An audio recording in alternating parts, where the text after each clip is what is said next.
नमस्कार। भौतिक विज्ञान के इस लेक्चर में आपका स्वागत है। आज हमारी चर्चा का मुख्य विषय है ऊष्मागतिकी संबंधी नियम। तो आज हम अपने इस लेक्चर में ऊष्मा को जानेंगे, ऊष्मागतिकी के नियमों को जानेंगे और भी कुछ अन्य बातों की चर्चा करेंगे जो आपके एग्जाम पॉइंट ऑफ व्यू से बहुत महत्वपूर्ण होंगी। तो आइए बात करते हैं सीधे टॉपिक पर। पहले हम कुछ बेसिक जान लेते हैं जो ऊष्मा से संबंधित है। इसके बाद में हम गतिकी की बात करेंगे और इससे संबंधित नियमों की चर्चा करेंगे। तो ऊष्मा क्या होती है? सबसे पहला तो यही सवाल है। ऊष्मा को इंग्लिश में कहते हैं हीट। याद रखिएगा, कई बार कंफ्यूज हो जाते हैं बहुत सारे लोग, तो ऊष्मा को हीट बोलते हैं। ठीक है। ऊष्मा एक ऊर्जा होती है। यह ऊर्जा होती है और जो एक वस्तु से दूसरी वस्तु में केवल तापांतर के कारण स्थापित होती है। उदाहरण के तौर पे अगर बात की जाए, ये ए वस्तु है, ये अत्यधिक गर्म है और ये वस्तु उससे कम गर्म है, तो ये जो ऊर्जा है ये इससे इसमें ट्रांसफर होने लगेगी धीरे धीरे करके। तो तापांतर के कारण ऊष्मागतिकी में एक वस्तु से दूसरी वस्तु में ऊर्जा स्थानांतरित होती है, तो इसको ऊष्मा कहते हैं। याद रखिएगा, ऊष्मा का एसआई मात्रक जूल होता है। इसका एसआई मात्रक जूल होता है। एसआई मात्रक की बात कर रहा हूं, याद रखिएगा, जूल होता है। सामान्यतः ऊष्मा के लिए एक अन्य मात्रक कैलोरी भी प्रयोग में लाया जाता है, तो इसके लिए जूल और कैलोरी दो मात्रक प्रयोग किए जाते हैं। याद रखिएगा, सामान्यतः ऊष्मा के लिए तो ये जो कैलोरी मात्रक है और जूल, ये दोनों ही चलते हैं, तो आपको अलग अलग देखने को मिलेंगे। ठीक है। ताप क्या होता है? ऊष्मा तो ठीक है, ऊष्मा हीट समझ लिया, लेकिन बहुत सारे लोग हीट को ताप समझते होंगे। तो ताप क्या होता है? ताप वस्तु की ऊष्मीय अवस्था है जिससे ऊष्मा के प्रवाह की दिशा का बोध होता है।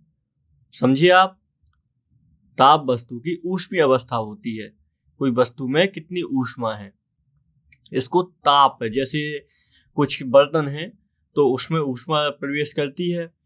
ऊष्मा की एक अवस्था जो ताप में परिवर्तित, फिर एक बार गर्म होने लगती है, ताप में परिवर्तित हो जाती है। ठीक है। तो उससे ऊष्मा के प्रवाह का हमें बोध होता है। ऊष्मा सदैव अधिक ताप वाली वस्तु से कम ताप वाली वस्तु की ओर स्थानांतरित होती है। पहले ही हमने बात की थी, ए अधिक ताप वाली वस्तु है, बी कम ताप वाली वस्तु है। तो ये अधिक ताप है जो कम ताप की ओर ही जाती है। यही ऊष्मागतिकी का नियम भी होता है। अभी इसको हम अच्छे से आगे पढ़ेंगे, लेकिन अभी हम बहुत बेसिक देख रहे हैं। तो ताप, याद रखिएगा, ऊष्मीय अवस्था ये होती है। ताप भी ऊष्मीय अवस्था होती है। ठीक है। इससे ऊष्मा के प्रवाह का बोध होता है और ये अधिक ताप वाली वस्तु से कम ताप वाली वस्तु की ओर ऊष्मा प्रवाह होती है। तापमापन, तो ताप होता है तो इसका मापन भी होता है। तापमापन कई तरीके से होता है और बड़े लेवल के ताप जो होता है, अत्यधिक ताप होता है जिसमें कई हजार सेंटीग्रेड होता है, उसके लिए अलग ही पैमाने होते हैं। लेकिन जो कम ताप होता है, जो शरीर का तापमान होता है, कुछ आपका नॉर्मल टेम्परेचर होता है, इसके लिए कुछ पैमाने उपयोग किए जाते हैं। इसमें पहला पैमाना है सेल्सियस पैमाना। सेल्सियस पैमाना, ठीक है। इसमें क्या होता है? इस पैमाने में ताप के सेल्सियस स्केल पर बर्फ का गलनांक 0 डिग्री सेंटीग्रेड और जल का क्वथनांक 100 डिग्री सेंटीग्रेड होता है। क्या होता है? सेल्सियस पैमाने में सेल्सियस स्केल पर बर्फ का जो गलनांक है ये 0 डिग्री सेंटीग्रेड होता है। ठीक है। और जल का क्वथनांक यानी बॉइलिंग पॉइंट, जल उबलने का पॉइंट है, तो ये कितना होता है? 100 डिग्री सेंटीग्रेड। ये दोनों अलग अलग हैं। ये गलनांक है, ये क्वथनांक है। एक मत करिए, गलनांक मतलब और क्वथनांक ये बॉइलिंग टेम्परेचर है और ये जमने वाला टेम्परेचर है।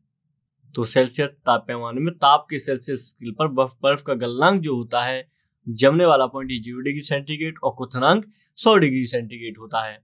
एक और बात कर लेते हैं दूसरे पैमाने की। ये है आपका केल्विन पैमाना। केल्विन पैमाने में क्या होता है? इसमें बर्फ का गलनांक जो होता है, बर्फ का गलनांक जो होता है, ये 273 केल्विन होता है, तथा जल का जो क्वथनांक होता है, बॉइलिंग पॉइंट होता है, ये होता है 373 केल्विन। ठीक है।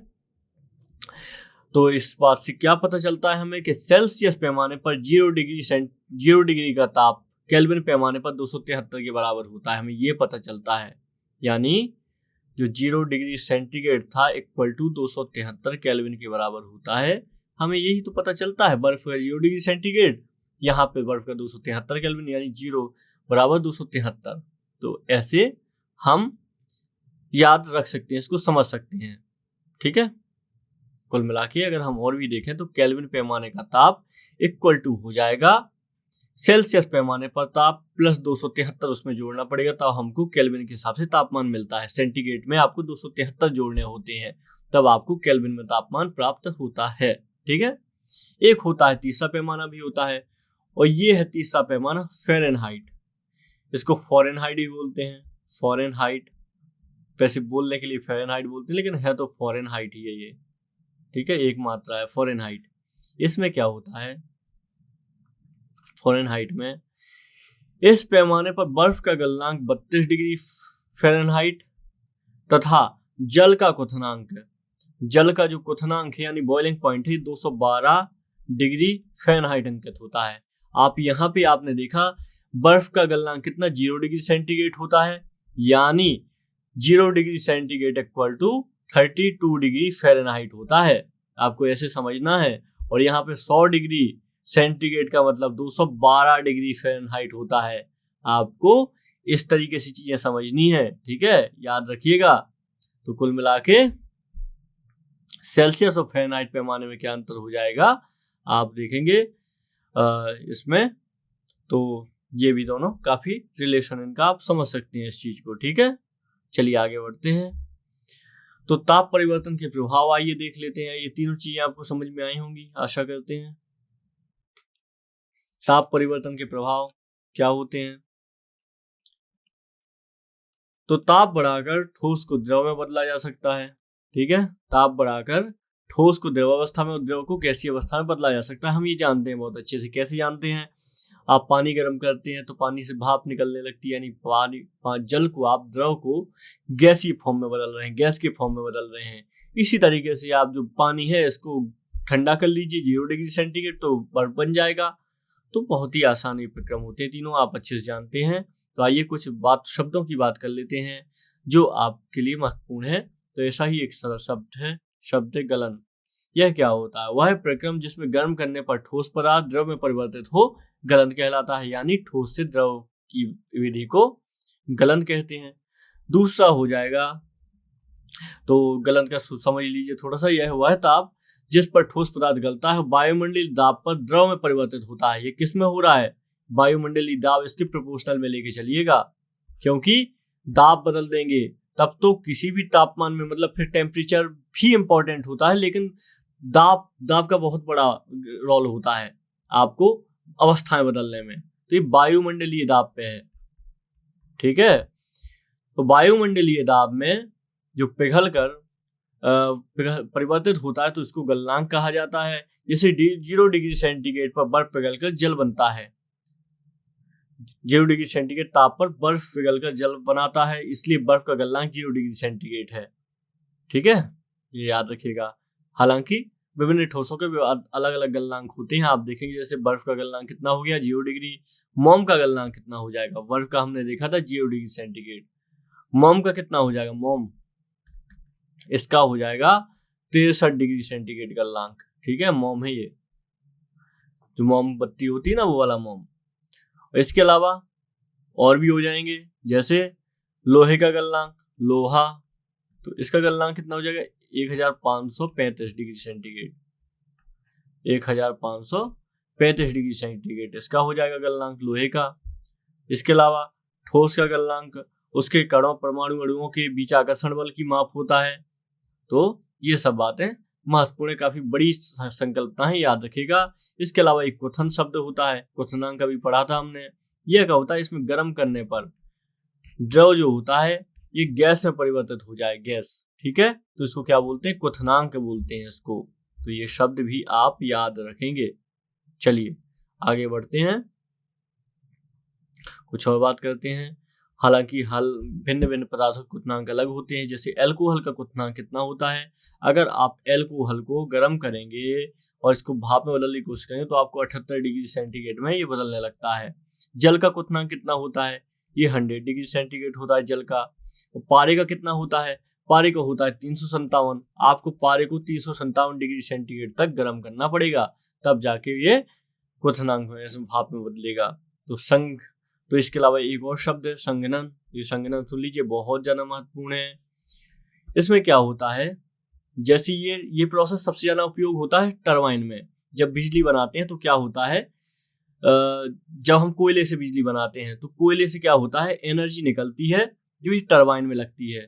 अब इसमें बहुत गर्म पानी होता है, ठीक है, बहुत ज्यादा गर्म पानी ये होता है, बॉइलिंग होके इससे गैस निकलती है, तो इससे पानी भी होता है। तो आगे जाके कंडेंसर लगे होते हैं, ये संघनित्र लगे होते हैं, संधारित्र इनको बोला जाता है, कैपेसिटर, कंडेंसर। तो ये आगे जाके ये जो भाप होती है, हीट होती है, इसको सोख लेते हैं और आगे जाके पानी को इसमें मिलाते जाते हैं, आगे जाके पानी फिर से गर्म हो जाता है। तो मेरे समझ से आप संघनन का थोड़ा समझे होंगे। इसमें क्या किया जाता है, शीतलन के द्वारा गैस या वाष्प को द्रव में परिवर्तित करने का प्रक्रम संघनन कहलाता है। मतलब कोई अब गैस है, यहाँ पे ठंडी गैस है, मतलब बहुत गर्म गैस है, आप सोचिएगा बहुत गर्म गैस है, भाप एक तरीके से, आप इसमें ठंडा पानी मिलाएंगे तो क्या ये गैस फिर से पानी नहीं बन जाएगी? बिल्कुल बन जाएगी। तो इसी को क्या कहते हैं, इसको संघनन या द्रवण कहते हैं। द्रवण, दो शब्द चलते हैं, तो संघनन शब्द जाना अच्छा है, याद रखिएगा, ठीक है। ये संघनन जो है क्वथन अथवा वाष्पन के विपरीत प्रक्रम है, ठीक है। हिमीकरण, हिमीकरण क्या होता है, शीतलन द्वारा द्रव को ठोस में परिवर्तित करने का प्रक्रम। शीतलन के द्वारा जो द्रव है इसको ठोस बना दिया, यानी इतना ज्यादा इसमें संघनन किया, इतना ज्यादा वो किया तो कि बर्फ ही बन जाए, तो इसको हिमीकरण कहते हैं। हिमीकरण गलन का विपरीत प्रक्रम है, ठीक है। इसमें क्या होता है, बर्फ का गलनांक 0 डिग्री सेंटीग्रेड है, जल का हिमांक भी 0 डिग्री सेंटीग्रेड है, तो उसको ठोस रूप में ले आया जाता है। गुप्त ऊष्मा क्या होती है, बहुत इंपॉर्टेंट, लेटेंट हीट बोलते हैं इसे। क्या होता है, जब सामान्यतः जब किसी पदार्थ को ऊष्मा दी जाती है तो उसके ताप में वृद्धि होती है, हम जानते हैं। हालांकि पदार्थ की भौतिक अवस्था परिवर्तित करने के लिए जब ऊष्मा दी जाती है तो पदार्थ के ताप में वृद्धि नहीं होती। आपने देखा, इसे पदार्थ के ताप में वृद्धि नहीं होती। पदार्थ को ऊष्मा दी जाती है तो उसके ताप में वृद्धि होती है, लेकिन पदार्थ वृद्धि होती है। हालांकि पदार्थ की भौतिक अवस्था परिवर्तित करने के लिए जब ऊष्मा दी जाती है, भौतिक अवस्था बदलनी है उसकी, यानी उसके अणु परमाणु बदल रहे हैं, तो इस तरीके से पदार्थ के ताप में वृद्धि नहीं होती, अतः पदार्थ की अवस्था परिवर्तित करने के लिए उसे दी गई ऊष्मा ऊर्जा उसकी गुप्त ऊष्मा कहलाती है। गुप्त ऊष्मा दो प्रकार की होती है, एक संगलन की गुप्त ऊष्मा होती है, एक वाष्पन की गुप्त ऊष्मा होती है। संगलन में क्या होता है, ठोस को द्रव अवस्था में परिवर्तित करने के लिए आवश्यक ऊष्मा संगलन अथवा गलन की ऊष्मा कहलाती है। जैसे बर्फ के संगलन की गुप्त ऊष्मा 3.34 × 10⁵ जूल प्रति किलोग्राम होती है, जबकि गलन की ऊष्मा क्या होता है, द्रव को वाष्प में बदलने के लिए आवश्यक ऊष्मा वाष्पन की ऊष्मा कहलाती है। किसकी? वाष्पन की ऊष्मा कहलाती है। याद रखिएगा, पदार्थ के शीतलन के लिए 0 डिग्री सेंटीग्रेड पर जल की अपेक्षा 0 डिग्री सेंटीग्रेड पर बर्फ अधिक प्रभावी होता है। इसको कैसे समझिए आप ऐसे समझिए, पदार्थ के शीतलन के लिए 0 डिग्री सेंटीग्रेड पर शीतलन अगर किसी का करना है आपको, तो 0 डिग्री सेंटीग्रेड पर जल की अपेक्षा बर्फ अधिक प्रभावी होगा, क्योंकि बर्फ की गुप्त ऊष्मा ज्यादा होती है। इसका कारण है कि प्रत्येक किलोग्राम पदार्थ में गुप्त ऊष्मा अधिक होती है, प्रभावी ढंग से ठंडा करता है। आपको एक और एग्जांपल देता हूं गुप्त ऊष्मा का। आपने देखा होगा, आप कभी पानी से जले या फिर भाप से जले, तो आप भाप से बहुत ज्यादा जलते हैं, पानी से जबकि आप कम जलते हैं। क्यों? इसका कारण क्या है, क्योंकि भाप में गुप्त ऊष्मा बहुत ज्यादा होती है, इसलिए भाप की जो जलन होती है ना, ये बहुत ज्यादा होती है। तो ये याद रखिएगा, ठीक है। क्योंकि जब जल होता है जो भाप में परिवर्तित होता है, तो गुप्त ऊष्मा अवशोषित करता जाता है, लेटेंट हीट अवशोषित करता है। ऐसा देखा भी गया है कि उबलते हुए जल की अपेक्षा भाप द्वारा जलना अधिक असहनीय होता है, क्योंकि हालांकि ये दोनों ही 100 डिग्री सेंटीग्रेड के समान ताप पर होते हैं, लेकिन उबलते जल की अपेक्षा भाप में गुप्त ऊष्मा अधिक ऊष्मा होती है, ठीक है। चलिए आगे बात करते हैं, नेक्स्ट कुछ टॉपिक की और बात कर लेते हैं। इसमें हो जाएगा वाष्पन के कारण शीतलन, ये भी है। इसमें क्या होता है, वाष्पन के कारण शीतलन, इसका अर्थ क्या है, किसी पात्र में भरा द्रव जब वाष्पित होता है तो वह उस पात्र से वाष्पन की गुप्त ऊष्मा प्राप्त करता है। ऊष्मा खोने के कारण वह पात्र ठंडा हो जाता है, इसलिए उसको वाष्पन की शीतलन कहा जाता है। तो जैसे उदाहरण के तौर पे वाष्पन के कारण शीतलन का एक अच्छा उदाहरण मिट्टी के बर्तन, जो मिट्टी के बर्तन होते हैं, इसमें जल का ठंडा होना होता है। मिट्टी के घड़ों की दीवारों में बड़ी संख्या में अत्यंत सूक्ष्म छिद्र होते हैं। कुछ जल लगातार इन छिद्रों से घड़ों के बाहर रिसकर बाष्पित होता रहता है। तो इसलिए क्या होता है, बाष्पन के लिए आवश्यक गुप्त ऊष्मा मिट्टी के बर्तन तथा शेष जल से प्राप्त होती है। इस प्रकार घड़ी में शेष जल ऊष्मा को खो देता और ठंडा हो जाता है। ठीक है, ये आपने ऊष्मागति संबंधित कुछ बेसिक चीजें पढ़ी। इसके अलावा एक और एग्जांपल देते हैं, पंखा। पंखा हमारी त्वचा से निकलने वाले पसीने के कारण बाष्पन की दर को बढ़ाता है, जिससे हमें शीतलता प्राप्त होती है। क्या करता है, जो पसीने की बाष्पन दर को बढ़ाता है। ये मतलब जो जितनी जल्दी पसीना आपको आएगा उतनी जल्दी पसीना उड़ेगा, भाप बनने की प्रोसेस होगी, इसलिए हमको ठंडा महसूस होता है। जो डेजर्ट रूम कूलर में शीतलन जल के बाष्पीकरण होता है, डेजर्ट रूम कूलर में शीतलन जल के बाष्पीकरण होता है। डेजर्ट कूलर गर्म तथा शुष्क दिनों में अधिक शीतलन करता है, तो क्योंकि ये भी इसी तरीके का उपक्रम यूज करता है। तो ये आप सब याद रखेंगे, ठीक है। और बहुत ज्यादा ये महत्वपूर्ण हमने चीजें पढ़ी हुई हैं जो आपकी किससे संबंधित थी, सीधे थर्मोडायनेमिक्स से संबंधित थी। और थर्मोडायनेमिक्स से क्वेश्चन आते हैं एग्जाम में, याद रखिएगा। इसलिए इसको बहुत ही अच्छे तरीके से और शानदार तरीके से तैयार कीजिएगा इस टॉपिक को, ठीक है। चलिए आगे बढ़ते हैं। अब एग्जाम्पल यहाँ पे दिए हुए हैं आपके फर्स्ट लॉ ऑफ थर्मोडायनेमिक्स की। आइए था फर्स्ट लॉ ऑफ थर्मोडायनेमिक्स की अब बात कर लेते हैं। Energy can not be created और destroy, it can be only change one from to another. इसका मतलब क्या हुआ, जो थर्मोडायनेमिक्स है, ऊष्मा गतिकी है, इसको ऊष्मा गतिकी कहा जाता है। जो इसका प्रथम नियम है, प्रथम लॉ है, तो इसके अनुसार क्या होता है, ऊष्मा गतिकी की जो ऊर्जा होती है, इसको ना तो परिवर्तित ना तो इसको खत्म किया जा सकता है और ना इसको बनाया जा सकता है। ना तो इसको क्रिएट किया जा सकता है, बनाया जा सकता है, ना इसको समाप्त किया जा सकता है। ऊर्जा को सिर्फ आप एक फॉर्म से यानी एक तरीके से दूसरे तरीके में सिर्फ बदल सकते हैं। इसके अलावा ऊर्जा का आप कुछ नहीं कर सकते, कुछ नहीं बिगाड़ सकते, ये उसका मतलब हुआ। तो ऊर्जा को ना उत्पन्न किया जा सकता है, ना समाप्त किया जा सकता है। इसको सिर्फ एक तरीके से दूसरे तरीके में बदला जा सकता है। इसको कहते हैं फर्स्ट लॉ ऑफ थर्मोडायनेमिक्स, ठीक है। चलिए तो इसमें आइए इसके एग्जाम्पल कुछ देख लेते हैं। जैसे ये हो गया, ये फिर से वही एग्जाम्पल टॉय कार वाला, जिसमें क्या होता है कि जब आप इसको पुश करते हैं तो ये क्या करती है, इसमें एनर्जी आ जाती है और ये अपने आप मोशन को ले लेती है। तो इसके बाद में आप देखेंगे जब ये और अपनी स्पीड पकड़ लेती है। कुछ और इससे अच्छा एग्जाम्पल लेते हैं। उदाहरण के तौर पे आपने क्या किया, ऊर्जा की हम बात कर रहे हैं। तो आप देखेंगे, आप रेफ्रिजरेटर को देखते हैं, रेफ्रिजरेटर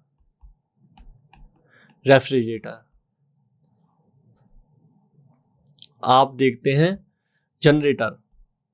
जनरेटर, ठीक है। आप देखते हैं माइक्रोफोन। तो ये क्या है, ये सब चीजें। इसके अलावा आप बैटरी देखते हैं, बैटरी। तो ये सब चीजें क्या हैं, आप बैटरी के बारे में देखेंगे तो बैटरी में क्या डालते हैं, सल्फ्यूरिक अम्ल हम डालते हैं। तो ये जो H2SO4 यानी सल्फ्यूरिक अम्ल हम डालते हैं, ये क्या देती है, बैटरी देती है हमको विद्युत ऊर्जा। कौन सी ऊर्जा, विद्युत ऊर्जा। किससे, H2SO4 का मतलब क्या हो गया, रासायनिक ऊर्जा से। रासायनिक ऊर्जा को ये किस में बदलती है बैटरी, विद्युत ऊर्जा में। तो इसका मतलब क्या हुआ, यहाँ से रासायनिक ऊर्जा दिया आपने, यहाँ से विद्युत ऊर्जा मिल गई। यही तो है, ना तो एनर्जी खत्म किया जा सकता, बनाया जा सकता, ये अपने एक फॉर्म से दूसरे फॉर्म में बदलती है। तो देखिए रासायनिक से विद्युत में बदल गई, है ना। इसी तरीके से जनरेटर में देखते हैं, आप देखेंगे जनरेटर चलता है किससे, पेट्रोल वगैरह यूज करके चलता है। तो ये क्या करता है जनरेटर, ये इसको यांत्रिक एनर्जी से चलता है और ये यांत्रिक एनर्जी को किससे बदल देता है, विद्युत ऊर्जा में, ठीक है। ये विद्युत ऊर्जा बदल देता है यांत्रिक ऊर्जा को। इसके अलावा माइक्रोफोन क्या करता है, इसको विद्युत ऊर्जा प्राप्त होती है, विद्युत ऊर्जा इसको प्राप्त होती है और ये किस में बदल देता है, इसमें बदल देता है श्रवण ऊर्जा में, या फिर हमको जो सुनाई देता है, जो हमको बातचीत सुनाई देती है, तो उसमें ये बदल देता है। तो इस तरीके से आप देखेंगे एनर्जी हमेशा एक फॉर्म से दूसरे फॉर्म में बदलती है, कभी एनर्जी खत्म नहीं होती है। जैसे कि आप हिंदू धर्म में जानते हैं आप आत्मा की संकल्पना। तो आत्मा को आप जानते हैं, बुद्ध कहते थे कि कर्म बच जाते हैं, प्रतीत समुत्पाद। तब जाके दूसरा जन्म होता है। यानी वो भी बात करते थे कि जो आत्मा होती है, एनर्जी है आत्मा, और ये कभी खत्म नहीं होती, ये आगे अगली जल के फिर से आपको मिल जाएगी। तो इस तरह की आपको एग्जाम्पल याद रखनी चाहिए। चलिए आइए सेकेंड लॉ की बात कर लेते हैं, यानी ऊष्मागतिकी का द्वितीय नियम। ये क्या है? इसमें है heat naturally flow from hot thing to colder thing. यानी क्या हुआ, जो ऊर्जा होती है, ऊष्मा होती है, ये ऑटोमेटिकली ऊष्मा होती है, ये ऑटोमेटिकली ज्यादा ऊष्मा से हमेशा कम ऊष्मा की तरफ जाती है। ये हमेशा ऊष्मा ज्यादा ऊष्मा से कम की तरफ जाती है। ये ऊष्मागतिकी का दूसरा नियम होता है, वही होता ही होता है, चाहे देश काल परिस्थितियां कुछ भी हो, लेकिन ऊष्मा का अपना एक क्रम होता है चलने का, और ऊष्मा उसी क्रम से चलती है। इसको बोलते हैं ऊष्मागतिकी का द्वितीय नियम। ये नियम भी आपके लिए बहुत ज्यादा महत्वपूर्ण है। आइए तीसरे कुछ और एग्जाम्पल की बात कर लेते हैं, जैसे कि हॉट बॉल है सूप का, मतलब एक गर्म कटोरा है सूप का। जब आप देखेंगे, आप इसको कूल डाउन करना शुरू करेंगे और इसकी हीट के कारण, तो ये क्या हो जाएगा, जो हॉट सूप जो होगा, एक कोल्डर एयर इसके अराउंड आ जाएगी, मतलब कोल्डर एयर इसके पास में आएगी। तो it's like when you leave a warm cookies on the table and become a colder, heat always moves from warm thing to colder thing. आप इसको ऐसे भी समझ सकते हैं। आप इसको कैसे समझ सकते हैं, जैसे सपोज करिए एक आपने गर्म चाय का कप है, ठीक है, इसको एक ठंडी चादर पर रख दिया, चादर पर, ठंडी चादर पर। तो ये जब आप इसको उठाएंगे ना गर्म कप को, तो ये चादर आपको गर्म हुआ मिलेगा। तो इसको भी बोलते हैं कि हीट हमेशा गर्म से ठंडी की तरफ आती है। अब सपोज करिए आप एक गर्म तवा है और यहाँ पे गर्म चाय है। कभी गर्म तवे के ऊपर आप गर्म चाय का गिलास रखेंगे तो चाय और ज्यादा गर्म हो जाएगी। कह दीजिए तो गिलास ही बहुत ज्यादा गर्म हो जाएगा। तो ये बस क्यों हुआ? क्योंकि चाय का गिलास उतना गर्म नहीं था जितना तवा था। तो अतः क्या किया, हीट ने ट्रांसफर किया अपना चीजें अपने को, और आखिरकार गिलास को भी गर्म कर दिया, तवे को भी गर्म, तवा तो गर्म था, गिलास को भी गर्म कर दिया, चाय को और गर्म कर दिया। इस तरीके की चीजें हमें देखने को मिलती हैं। तीसरा लॉ थर्मोडायनेमिक्स का क्या है? इसमें ऊष्मागतिकी का तीसरा नियम है, ये कहता है ऊष्मागतिकी जैसे जैसे तापमान, जैसे जैसे जो टेम्परेचर है ये निरपेक्ष शून्य तक पहुंचता है, निकाय क्रिस्टल की एंट्रोपी के स्थिर न्यूनतम तक पहुंच जाती है। एंट्रोपी जो होती है, एंट्रोपी ये क्या होती है, ये स्थिर न्यूनतम तक पहुंच जाती है, न्यूनतम। इसके हिसाब से अगर कहा जाए तो डेल एस, इसके कहा जाए तो del S equal to entropy में परिवर्तन।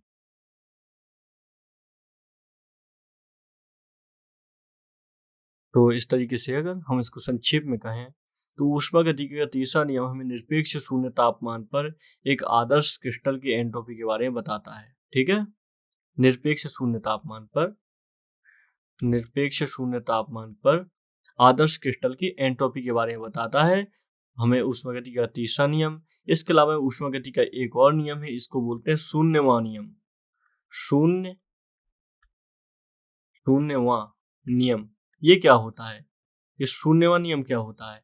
ये शून्यवां नियम होता है यदि दो ऊष्मागतिकी प्रणालियां एक तीसरे निकाय के साथ प्रत्येक तापीय साम्यावस्था में हैं, तो वे एक दूसरे के साथ तापीय साम्यावस्था में होती हैं। यानी इसका मतलब है दो सिस्टम है और एक तीसरा सिस्टम है।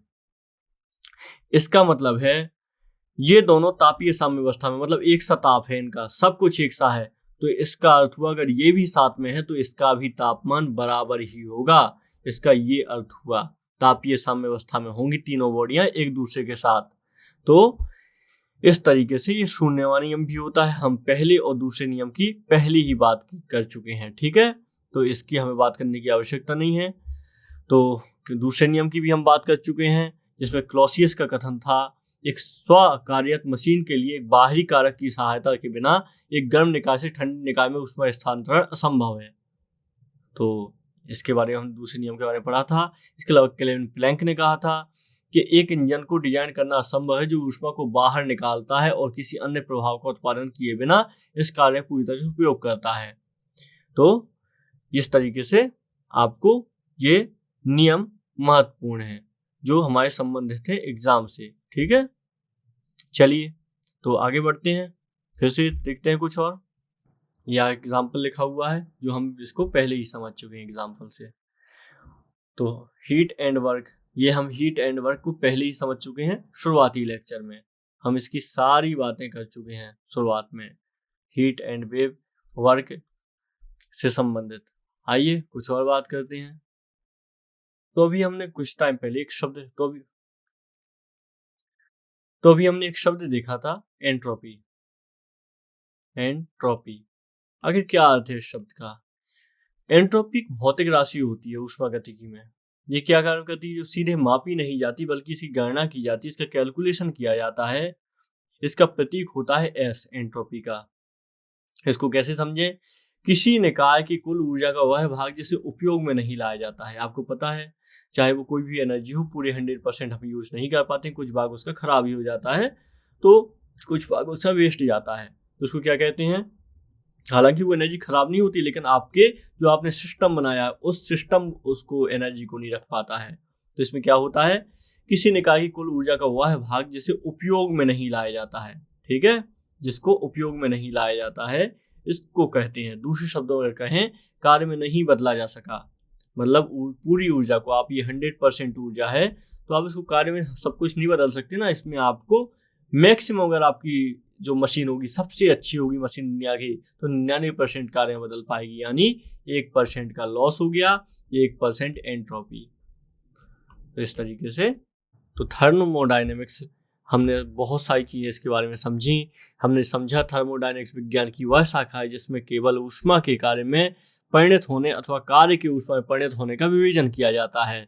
और इस तरीके से अब इसका क्षेत्र भी अत्यधिक विकसित हो गया है और ताप संबंधी सभी बातों का भी अब इसमें हम अध्ययन करते हैं। आपसे हमने इन सब बातों की चर्चा की थी।